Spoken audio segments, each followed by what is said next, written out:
Great. Welcome to the Coaching for Life webinar tonight. I am currently in Phoenix, Arizona at Sky Harbor Airport. So if you hear some loudspeakers over me tonight that watch your language or no firearms on your plane, that's probably what you're going to hear. Lou, you were in the state of New York coming back from Canada. So we're really excited to be with you tonight to kick off the Capture the Heart series, in which we're going to deal with the first stage of the Capturing the Heart, which is boundaries. And, you know, the first slide we want to talk about is, you know, Lou, why capture the heart? And we look at the definition of the principle of what we have here is to build the foundation for healthy relationships and performance, that we're capturing the heart to produce something and get results, correct?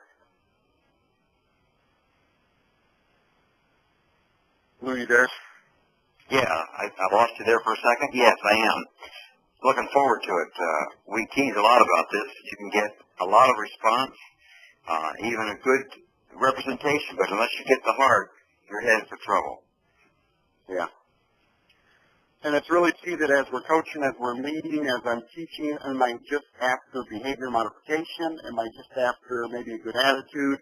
Or do I want to go to the very depths of the being of those I've been entrusted with and capture the heart? Because if we ever get there, you ever get a group of people whose heart is into it, that's where the magic happens, the chemistry happens, the extraordinary happens. That's where you move beyond just ordinary results or average. You move to excellence. And one of the first things we want to talk about first is the process. And when we talk about the 6 stages, when you look at the definition under the word process, it's a series of natural occurrences that produce change and development. Whether we're coaching, teaching, parenting our kids, we really are about a process that is bringing change and development. And there's all kinds of experiences that happen that, you know, lead to that. And we want to talk to you about 6 sequential stages that are necessary to turn the raw, conflicting energy into something that's usable and harmonized. You know, Lou, you referred to that so many times is when you look at whether we have a young team, new employees, new kids on the team, they're raw. And what do we as leaders need to be doing? You know, let me just, before we get to the athletes, obviously, because if we can see it in physical form, we can buy it in the other areas. If you're taking some kind of raw product from the earth, some kind of ore or resource, you have to extract it from the earth, you have to extract it from its impurities, you have to extract it from its natural form before it becomes what you want it to do. The end goal defines all that extraction process where you're willing to pay that price. You see its value in the end, and that's true with many natural raw products. We tease that about the horse, is that you take him from the herd, then you take him from his own selfish interest, then you take him from his complacency, and finally you have something worth working with. When we start talking about that in relationships, you start realizing that young people or rookie employees or rookie athletes are all very self-centered, very self-indulgent, and then they're concerned about what other people think about, what the rest of the team thinks. But the key to the athlete is when you really reach in and awaken the depth of his desire and capacity to really think and love and give at the depth of his greatest motivation, and that's when you've gotten a real potential. When we look at the next slide here, we're laying out the 6 stages to capture the heart, and tonight we're going to cover boundaries, but you go 2 to 6 here. You got attentiveness, acceptance, ownership, freedom, and power. The 2nd and 4th Wednesday of each month, we're hitting the July, we'll be hitting the attentiveness and acceptance, and these are 6 key stages if you want to get down to the depth of your player and get to the heart and really do what Lou just talked about. So let's jump into boundaries tonight, because I think it's a day and age where people You know, don't let me just say here, all this is going to look and sound like you're talking Greek for a while. But if you stick with it and look at it, suddenly you catch the glimpse of the first and then the second, and it gets exciting because you realize, wow, there really is a process. Wait, I've worked thousands of horses and thousands of people, and there really is a process once you get awakened and develop the eye for it. And that's true, because I have seen you numerous times take a horse that has never been ridden, and in an hour and a half to 2 hours, you take them through these 6 stages, and you see it all unfold right in front of you. And next thing you know, you're riding this horse that has never been ridden before, and you come alongside this horse. And to me, it's one of the most powerful pictures I've ever seen, and then be able to translate that to our players, our children, our employees. Here's this incredible raw athlete with unbelievable potential and power, but how do we harness that? And when you've done this little bit of your training, you've been incredible at communicating those truths into human relationships, and how do we go out and just kind of excel in our roles, whether it be in leadership, to get more out of the people around us. When you look at boundaries, go ahead, Lou. So I just came back out of Canada out of a 5-day campaign, and there were most of the people, the thousands of people we were with over that 5 different city campaign, I'd never met before. They had never seen anything we had done. They came from a wide spectrum of our communities, from very, very conservative to very, very liberal, if you might think that. And when we began to show them these things, they began to identify them in every home and in every person in their life, and you could just hear them with their different and varied accents saying, wow, that's so true of my life, when it was shown to them. Wow, that's awesome. Let's go to the next slide, boundaries or rules. And we define this here as something that marks or fixes a limit, a guide or principle for governing action. And, whether you're at work, you're at home, you're on a team, there's boundaries. Whether you're playing a game, there's boundaries. There's natural boundaries. There's physical boundaries. There's invisible boundaries like gravity. There's spiritual boundaries. There's a lot of boundaries around our world. And boundaries, I think we as leaders have to realize, are a good thing because they will help us structure, organize, be prepared. And that's what we want to get into tonight. But what's your first thoughts on boundaries? Oh, it's always fun. Sometimes I'll open this session of a program asking anybody under 20 years of age, how many of you love rules? Of course, all the mothers put up their hands. They want rules for their kids. But the truth of it is, none of us want rules. But then as they watch the lawless horse or the horse that has no restraint and how he runs off and strikes, you realize, whoa, who wants to be around him? And then eventually they see the horse that's very, very refined and under our authority, and then you take his bridle off and you show them how they progress from physical fences to being bridled by a relationship to being bound by a common conviction, a sense of inner restraint, integrity, character. Then everybody's heart is immediately attracted to the one who has a sense of character and obligation of heart, and they really long for that in their own life. It's very important as leaders to put boundaries in place. And Todd, if you hit the next slide, we just want to talk about for ourselves the mindset of boundaries here. And if we can communicate that to those around us, our mindset is boundaries either empower or they restrict. If you just think of a river for a minute or a creek, a beautiful thing to watch. I was at the Colorado River at a clinic in Nevada a while back, and just the incredible flow of the Colorado River, how fast it was. It had a sign that don't even get in the water because the current's so strong. And you saw that go by, but if you took the boundaries or you took the banks away from the Colorado River, the flood that would happen and the damage it would do would be absolutely incredible. And really we have to realize that boundaries are an opportunity for us to empower those around us, not restrict them, right, Lou?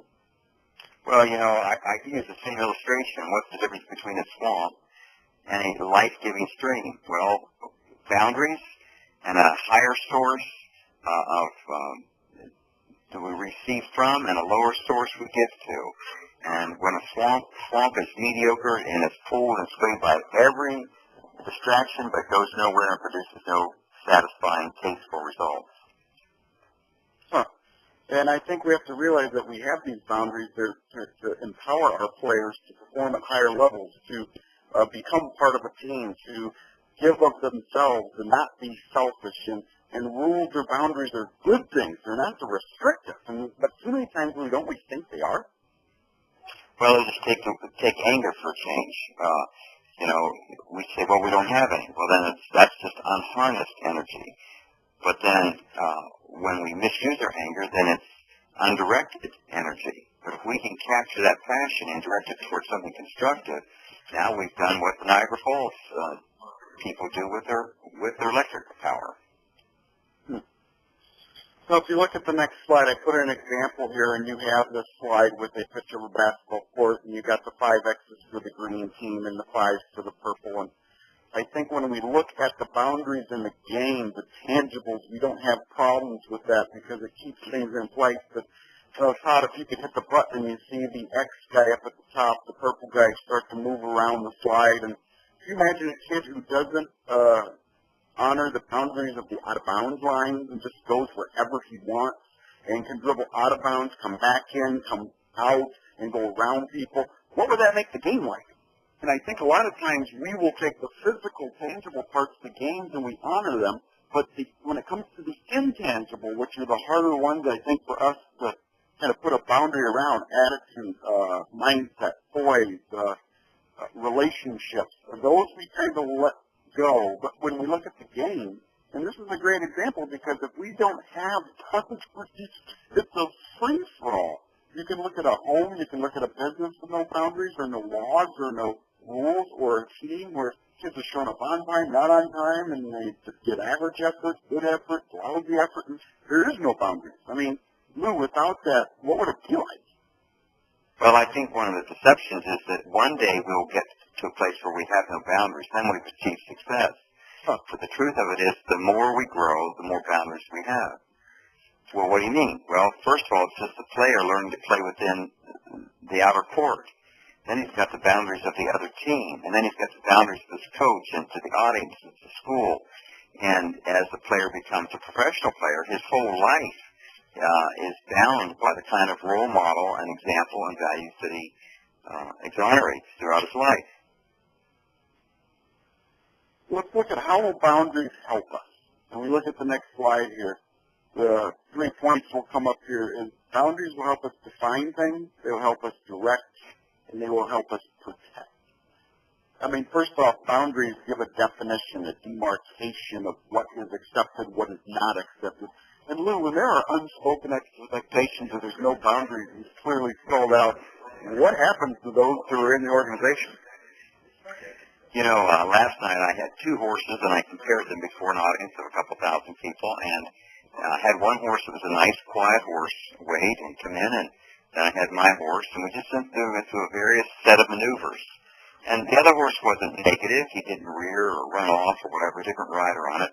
But he could never execute anything of any skill or in any timely fashion because the horse was undefined. If you asked to do something, it said, well, when and how much energy should I put into it? And so we tend to think if we define an expectation that we are more harsh. The truth of it is we're just clearer. And it's actually easier to obey a defined boundary than an undefined one. And when you have a coach or whatever that's calling a shot, the more clear the rule is, the more you know whether the player's in bounds and legal or whether they're out of bounds and inappropriate. And I think it's really to realize as coaches, by having boundaries, we're really protecting our players more too. You're not also helping them perform to a higher level, but you're protecting them from things that will either bring injury or bring selfishness or bring things that won't help us as a team or an organization move on. That's why boundaries are so important. When you look at the expectations of excellence, this is another word Lou and I have come up with, instead of rules. When you get to a group of people and say, here's the rules, a negative mindset seems to come up. And we've talked about how do you come up and say, hey guys, for our camp, for our team, here's our expectation of excellence. And Lou, we have 4 of them up here we've talked about before, and they're so right to the point that by not having I don't need 50 rules. I could have these 4 things that a lot of things are entailed in these 4, aren't they? You know, I want to give an illustration of this, Wade, because I think we see almost every night or every so often a major global figure or a national figure at the minimum who has played an excellent game in their sport, but something in their personal life, whether it's drugs or morality or embezzlement or whatever those kind of things is that are characteristics off the court, becomes a major focal point in their life, and they have a court case or a trial or hearing. The irony of it is usually their game or their performance on the field drops. Why? Because they say, well, my off-team time has nothing to do with my playing behavior. It always does. Because when you violate a boundary in your life otherwise, it always affects your ability to produce in every area of your life. Because it will catch up over time, won't it? They will, and we see that, and they try to get back on their game and but they're really fighting because they're fighting the guilt or shame or incrimination that they really have to own. And many times when they own it, they get back on it, and before you know it, you see them renew their career. Huh. Well, we got 4 here. Just number 1 is be responsible. That can entail so many things. Show up on time, work hard. Number 2, respect others, just the way we treat each other, the relational part. The lose yourself is this, come into practice today. We want you to lose a little bit of yourself and become a little more team. And each day become less and less of you and a little bit more of we. And I think when that happens, teams and organizations, schools start to move on where there's a real sense of community. And then the last one, to have a sense of accomplishment and satisfaction. I don't know about you, there's nothing like leaving a practice where you felt like you got something done. You told me a story once about where you had a horse you worked with. You want to make sure if they're not ending on a good note, you always want to make sure you end your practice on a good note so that they have a sense of accomplishment and satisfaction. So when they come back the next day, they come in with a good attitude. Wade, we're quick to debrief on a game if we've won it or lost it or whatever the case is. But we should leave each play, each practice, with the question of this: what today in what ways have you so given yourself that you walk out of here today more satisfied with yourself than you came into this practice session with? And it gets them to think about where I gave and where I invested, where I thought about team, where I put more effort into, and where I played honestly rather than cheated. And you know what? That's what they take out every day, and it'll build the morale and the confidence of the team. Well, that's so true, because a lot of times we just show up, go through our motions, go through practice, and we're out the door. We don't even think of these things. But if we hold our players accountable to answer that question as well as a coach, how am I more satisfied with what I've done this past 2 hours than I was before I came in here? So it's extremely important that as you are starting with your team to say, hey, guys, not just here's the rules, but here are the expectations of excellence for being on our team, in our group. Number 1, be on time. Number 2, we work hard. Number 3, treat each other well. Number 4, issues, whatever the stuff you have in place already as a coach, you have to have those and present those and be very clear to them, but present them as expectations of excellence. And get to the point at the bottom where you're asking them to give more of themselves, and that's part of both the rule or boundary of the team. And by doing so, Lou, you just nailed it. You start bringing stuff to the table, keeping them accountable to show up more than just a physical shell or a physical body just playing the sport, but to bring your heart to the table, too. I'll tell you something else that's fun. So if a coach can pick up on this, is getting others, the team, recognize who has sacrificially given the most in this practice today. Huh. It'll just inspire them to keep on losing themselves all the more in terms of how they handed the ball to the rest of the team or how they made special efforts or how somebody really improved by a lot of diligent efforts. Now, here's a real test for boundaries and rules. You look at the next slide, that our rules should affect these 3 things. Obviously, 1, the physical part of the game. Number 2, relational, the community. And number 3, our boundaries and the rules should impact the spirit or heart, the integrity of our players and those around us to impact the next generation. Lou, do you want to touch on these for a minute? Well, when we think of rules and boundaries, we all think of lateral rather than three-dimensional. And, our lives are more than a point. They're a line. And so we are on a court, but we're in front of the eyes of the community. We are the source. Many times we can be the source of one of the greater parts of inspiration to a whole community. But what we don't realize is there's another whole generation of junior hires or grade schoolers watching us, and they're imitating how, if we've won by playing honorably. In all the Fortune 500 companies, when they survey all the leaders, they say that only the top 7 to 10% have ever won or achieved that without major compromise of their integrity. Wow.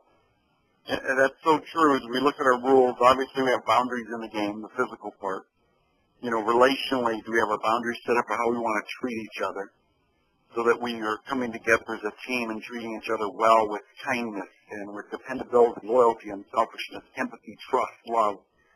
And then that spirit heart thing, we are impacting those around us because people are watching our team. It's funny, a freshman kid will watch the varsity and see how they deal with the rules, how the coach enforces them or not enforces them. And they create that culture environment where either things get away with things, with players are getting away with everything, or that the ship's run tight, smooth, and on its way. Not a dictatorship, but a leadership and serving, but things are in place. And I think, Lou, people are longing, especially young people, are longing for boundaries. And you know, not only that, they were earning. Everybody complains about the game and the unfairness and the social pressures on it. What we should all do, if we're really going to be long-time, life-fulfilled coaches, is set our goal on how we're going to impact the game for better in 50 years from now. Huh. Wow. So as leaders tonight and coaches, the keys to implement when it comes to boundaries and how you are running your team and what your boundaries are is, number one, you got to be clear. Number two, be consistent. Number three, be committed. And I think these things will help you put the boundaries in place, not to restrict, but empower those among you, your staff. And those around you better be on the same page, too, because there's nothing like having one guy enforcing boundaries and the other one not. And the confusion that will bring. And Lou, about being committed, what happens to the leader when you have a kid that comes late to practice, but he's a star player? And there is no consequences. The coach lets him slide, and then the next day a kid comes late, and he ain't a fair player, and all of a sudden this kid gets the wrath. What happens to the leadership of just on my way to driving to Albany today, I had a phone call from a leader who said, you know, I really love my player, but I think I owe it to them to be upfront in how I've compromised my own standards because of my love and because of my desire not to hurt them, and I haven't been telling them the truth. And the truth of it is, if I really tell them and clarify that, I will probably, even if I lose them, I will probably give them a better capacity to make a clear decision than if I'm vague or uncommitted. I need to be committed to their best, not my desire for my own comfort. Huh. Well, I just, we want to encourage you tonight, whatever role you're at as a coach, teacher, parent, may we be clear. May we be consistent, because I know there's sometimes where I'll be more consistent, but I can get tired at times, and I can let things slide. But then I got to be committed. And boundaries are the first stage that if you ever want to even think about capturing the heart of those around you, if boundaries are not in place, you can't even get to first base.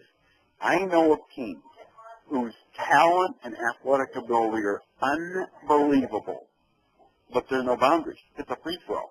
And you know what? They might win some games because of their athletic ability, but long-term, they will not make championship runs because they just don't have it together. There's too much. It's too loose. There's too many things late in the game in the fourth quarter in the playoffs. Being that loose and having a lack of discipline just doesn't work and pay off long-term. So, yeah, the naturally talented or naturally beautiful or handsome person who is prospered early in life but doesn't build the character usually regrets it later on because they haven't built the muscle, the character, or the discipline that will go long-term. The truth of it is, Wade, that all of us fail when it comes to being clear or consistent or committed. So what happens when we do? We own it. I realize that I'm not clear. You keep asking the same questions. When a teacher keeps getting, all the kids get the wrong answer on a particular question, that's the teacher's fault. Either for not teaching or not making the question clear. And so we say, you know what, we're going to cancel this question and make it clear. If we're inconsistent, which we aren't, or which we are inconsistent, then we say, I realize that I've let some of you off and ignored this issue, and I need to own it. I'm going to ask your forgiveness for this, but from now on, these are the fences, these are the boundaries. And the same thing with commitment. I have been tired, and I've been angry at you, and I've given up on you. And you know what? I'm not going to do this anymore. I'm going to fight for you till you either grow up and get on the stick or learn it to do it more effectively. I don't know. I just would say that's probably the most important point tonight. these are great keys to implement, but you know what? As we all deeply look inside ourselves, we fail in each one. And the part that is so huge is for us to own it, because I know so many coaches who a mistake has been made, or they disciplined one player and not another, or they missed something. Everybody knew it except the coach. But I also know when the coach found out about it, one guy called me up from Ohio and just said, hey, I made a mistake with one kid. I benched this one kid because they didn't bring the right gear one day, but the next week I let another kid play. And he had to address that, and he did, and it cleared the air. If he would not have addressed that, that would have been lingering the rest of the season. Kids would have been talking amongst themselves, parents amongst themselves, and he just simply didn't own his mistake. And when they do, it releases people to take another deep breath and move on.